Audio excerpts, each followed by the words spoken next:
Hey everyone, it's Sarah here with Virtual Biz Partner, and I wanted to come on here tonight and talk to you about the day I quit my job. So I have people ask me quite a bit, how I got started in my business. Sometimes it's people that don't really understand what I do, and I think they're just like, "Does she really work? How does she make money?" They just see that I'm always at home, never in work clothes, that sort of thing. Then there's other people that know what I do, and they're really curious about how I got started. So I was doing an interview the other day, and we were talking about the timeline of just my journey and how my business came about. And what was interesting is we were talking about when I quit my job. So I quit my job in January of 2013. Have to think back there a little bit to remember when that was. I actually had planned to work a little bit longer and save up a little bit more money, but I wasn't real happy with my job at the time. Hadn't had a raise in 5 years. I wasn't challenged. There was nowhere to advance to. Anyways, it was time. But my point of talking about this day I quit my job was I remember it like it was yesterday. I had about almost a 2 hour drive home. I went to the office one day a week and I was working from home the majority of time as an employee. And I had been doing some virtual assistant work on the side, but hadn't gotten things started up full time until I quit my job. But I remember driving home, and I actually remember walking out of the office to my car in the parking lot that day, and I wanted to scream in excitement. I was so happy that I had quit my job. And I remember people asking me, and this is what happened in the interview the other day. I was asked, well, were you scared? Like, what was going through your mind? And I was not the least bit scared. I was, I felt like I'd been set free. I was excited about the possibilities. And my point in saying that I wasn't scared is that I talk to men and women, mainly women, all the time about starting to work from home. And they ask me things like, creating a plan and how do I make the transition for my job and what about this and what if this happens? Basically, they have a lot of fears and concerns and things come up, and those are valid. I mean, I get it. I get that those things come up, but some of these people go on and talk about this for a very long time, and then they never start their business. And the point I want to make about the day I quit my job was in my mind, there was no alternative. I had quit and I was starting my business. I would figure it out. I had been doing it kind of part time, but I was so determined and in my head, and that's why I wasn't scared, because to me, when you're scared, you're doubting and you're thinking about the fears and you're basically doubting yourself that you can make it work. And I thought to myself, it's just going to work. I'm going to figure it out. That didn't mean that I might not make mistakes along the way or have things that I had to figure out, but it just meant that ultimately it was going to happen. There was no going back to a job. That was not even a consideration in my mind. And it was interesting when I was in this interview the other day, because I've been asked that quite a few times over the years about, oh, you must have been scared, or you must have had all these things going through your head. And it wasn't until just the other day that, every time I tell them no, I'm like, no, I wasn't scared. I was excited. I was just like, it's time to throw a party. But I think the difference in me and the difference in other individuals that either never really get their business going or doesn't succeed is they don't have the attitude. They don't have the attitude that they're going to make it work and they're going to figure it out, and they don't have a plan B. This is it and it's going to happen, and just, go from there. And so my point in telling you this is I did have a plan. I had a plan of saving up a certain amount of money, and I had a potential not full-time client, because I didn't want to work with I didn't want to be an employee again. But I was supposed to have a big client that I was going to be starting with. And there were some other things that made it feel really great. And let me just tell you, when I quit my job, that same week, the quote big client that I was going to work with, I ended up telling her no, that I was not going to work with her. She basically wanted me to work for free until she made money or something. I don't know. We had several conversations and we talked about money, but it wasn't until I said, okay, let's make this official, let's get it in writing. And then she's like, no, found out it was a different story. And I don't even remember then. I had clients. Like money wasn't an issue. My bills were paid.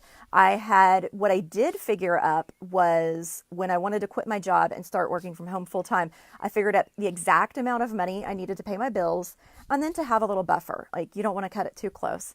And so I think that is important to do if you're thinking of starting your own business or thinking of working from home is like, what do you need to cover your bills? Because I know some people, like they'll talk to me and I'll be like, oh, I want to make $100,000. Okay, that's great. And you can do that, but you're not going to probably do that in your first year. You know, a few people do, but it's not very likely, especially the people I talk to. Usually they're just wanting to work part-time. They're having to learn all of this. And so it's, they're a bit unrealistic with their income goals. And I always suggest that you look at like, what do you need? And that also helps to take some pressure off. So when you're getting started building that business, you know, you don't have a pressure of, oh, I've got to get 10 clients. Maybe I just have to get 3. And so, you know, and I guess I've actually kept that attitude over time. And I didn't really realize it until just the other day that that's always been my attitude in my business. Whatever I've done, whatever I've changed, whatever path I might have, you know, be going down at the time. And it's even been my attitude in life is that it's going to work out. I don't always know how, but to me, there's not a plan B. Failure is not an option. I actually don't feel like mistakes are failures. I feel like failure is when you give up and when you stop trying. And as long as you're trying to figure it out, trying to make it work, then that's what matters. And you know what I did, and this is what I train virtual assistants with all the time, is that if you're trying to work from home and you're listening to me and you're thinking, okay, I'm not saying like quit your job right now. That's not what I'm saying. But what I'm saying is you just need to decide that you're going to do it and you're going to make it work, and failure is not an option. And then take any little step forward you can. So when you're getting started, you don't need a fancy website. You don't need a logo. You don't need a fancy photo shoot. You don't need any of that stuff. All you need to do is focus on getting clients. And that's really all I did because I needed to get some income. And so all I focused on when I was getting started was getting clients. And I just figured out the rest from there. Sometimes from day to day, I didn't always know, I knew what I was doing for my clients. I just didn't always know from day to day, ultimately where my business was going to go. I was kind of thinking shorter term after I first quit my job, and shorter term is in, okay, and I have this many bills I need to cover. I was married at the time and my husband was working, but I still, we needed 2 incomes. So that was my primary goal of getting started is I need this certain amount of income. And then once I get there, then I can look at, okay, what's the next thing I want to accomplish? So if you're thinking of getting started, not trying, because you either do it or you don't. If you're thinking of getting started, then that needs to be the first thing you really do is figure out, okay, how much money do I actually need right now? And then just start getting clients. Don't worry about the website. Don't worry about all the extras. Somebody else may tell you different, but I'm going to tell you, like, I know that that's all you need to get it started. And I'd love for you to, comment on this video with your questions and comment if you have questions about getting started. And I'd be happy to answer them. But like I said, if you start talking about things like, what about my website or anything that's going to cost a lot of money, I'm just pretty much going to ignore that. Because like I said, you don't need to do it. It's a waste of time right now getting started as a virtual assistant. And the clients, and I can say this because I hire for clients all the time. I have hired so much I've lost track. And when these clients are looking for great individuals to work from home, they're not going to a fancy website. They don't care about any of that. They just care, how can this person help me and make my life easier? So if I was to give you one tip on something to work on, it's your communication. That's another thing that I work on in my training. Even I had to get better. And even now, even just the other day, to show you guys like how far I've done this for a long time. So I say a long time, several years. The other day, I was working with a client of mine and her team, and we were having a breakdown in communication. And I always try to look at first as myself, like, am I not communicating clearly? Can I do something differently? And I was really happy her team brought it up to me, and we all together came up with some solutions to make it better. But that is really the number one thing I see virtual assistants being let go or fired, whatever you want to call it, is because they're not communicating clearly. A lot of the clients will give you the chance to learn stuff. So if you are trying to get started, work on that communication. And you can think about it this way. If you're talking to someone and you are not sure if it was clear enough, think about it in the way of, okay, if I walked away and this person was left by themselves, could they figure out what to do without asking me any questions? So you have to make sure you're kind of over communicating. And I know that might be a little vague for some of you that aren't yet working with clients, but an example would be, this is actually something I use in the training or in one of the emails I send giving examples, is I talk about like, if someone was to write a blog post or write an article, because that's a little more general if you're not real familiar. So if you tell someone, say, hey, go write an article about healthy living. And they're like, oh, okay.